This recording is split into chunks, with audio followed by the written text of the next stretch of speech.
Uma palavra de Deus para a sua vida. Se inscreva em nosso canal, ative o sininho das notificações e nas mensagens abaixo, deixe o seu comentário e o seu pedido de oração. Eu quero orar por você. Falando de Ezequias, o rei de Judá.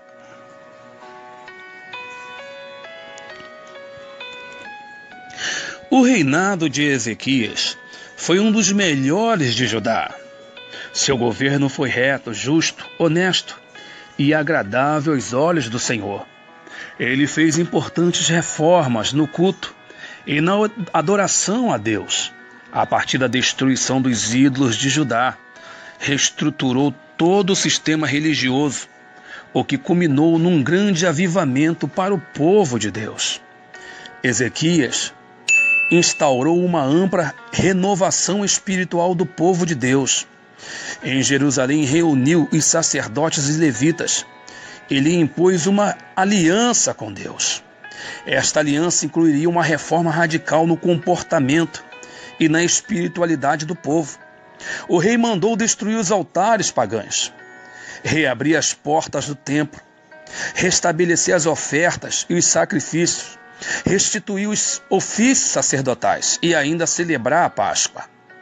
A despeito de tudo isto, o que mais se destaca nas atitudes de Ezequias, o rei, é que ele se chegou ao Senhor, não se apartou de ir após dele e guardou os mandamentos que o Senhor tinha dado a Moisés. Assim, o rei Ezequias tinha um coração disposto a fazer a vontade de Deus no reino de Judá. Por isso ele reuniu os sacerdotes e demais levitas e liderança para reconhecer o verdadeiro estado pecaminoso do povo, ou seja, da nação, segundo a Crônicas 29, 4, 11. Ezequias tinha um coração aquebrantado e por isso foi reformista. Com a convocação de Ezequias, os sacerdotes e os levitas se reuniram e se prontificaram a purificar e santificar a casa do Senhor. Retiraram e jogaram fora todas as coisas impuras que estavam no templo e restabeleceram o culto e os sacrifícios, conforme a lei de Moisés. A purificação foi tão completa que no relato segundo o livro de Crônicas, capítulo 29, versículo 18 e 19, a palavra todos é repetida várias vezes no texto. Nada ficou de fora, glória a Deus.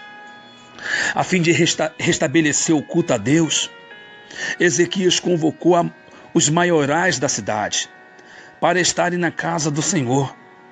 Ali foram oferecidos diversos sacrifícios para a reconciliação de Israel. Foi neste momento de muita comoção que o rei, seus assessores e toda a congregação de Israel se prostraram diante do Senhor. Aleluia! Que cenário maravilhoso, meu irmão. Uma nação inteira se prostrando e adorando aquele que é digno de toda honra, de toda glória, de todo louvor. Além de toda a reforma, Ezequias também mandou celebrar a festa da Páscoa, que há muito tempo não se via. Todos foram convidados a participar, inclusive as tribos do norte. Houve um grande ajuntamento de pessoas em Jerusalém. Depois Ezequias, os sacerdotes e os levitas oraram pela cura e santificação do povo, segundo a Crônicas, capítulo 30, versículo 29. A convocação do rei Ezequias ao povo para a santidade, adoração a Deus e amplas reformas espirituais ocasionou um dos maiores avivamentos do Antigo Testamento. Houve um impacto espiritual tão grande que ao voltar para casa, aleluia, o povo destruiu as estátuas dos falsos deuses e rompeu com a idolatria.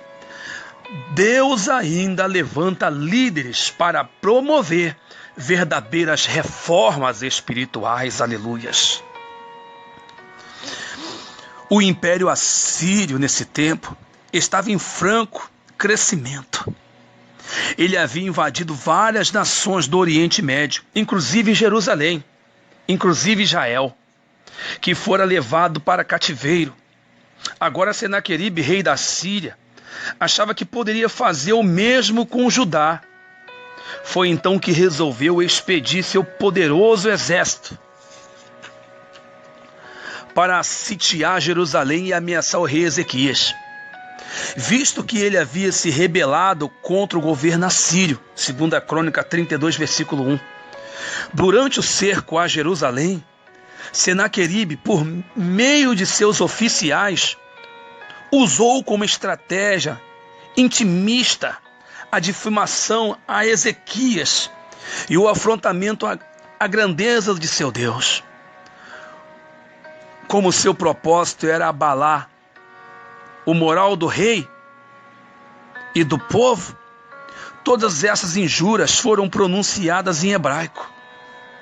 As ameaças do rei da Síria pasmaram Ezequias, e o medo se espalhou por toda a corte de Israel, o que levou o rei a consultar o profeta Isaías. Isaías 37, 1 ao 7. E a palavra dele foi tão de vitória para o povo de Deus.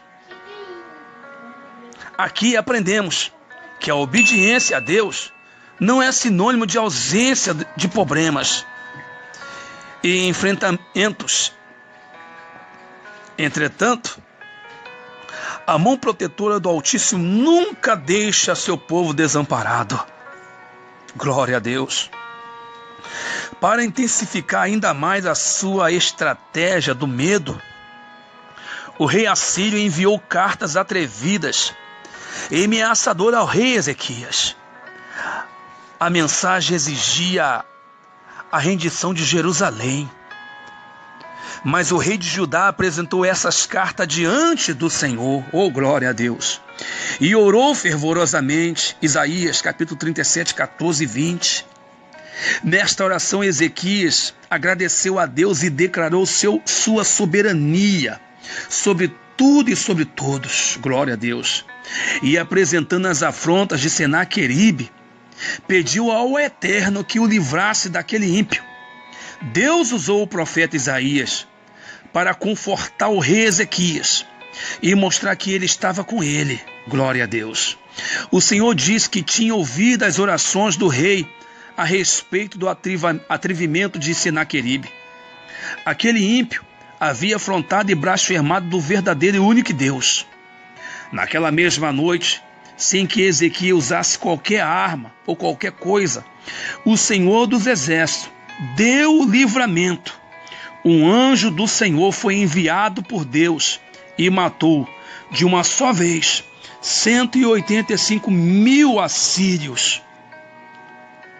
Aleluia! O fim de Senaqueribe não poderia ser mais trágico. Foi assassinado pelos próprios filhos. Glória a Deus! Aleluia! Que palavra forte, meu irmão, para a sua vida, para a nossa vida.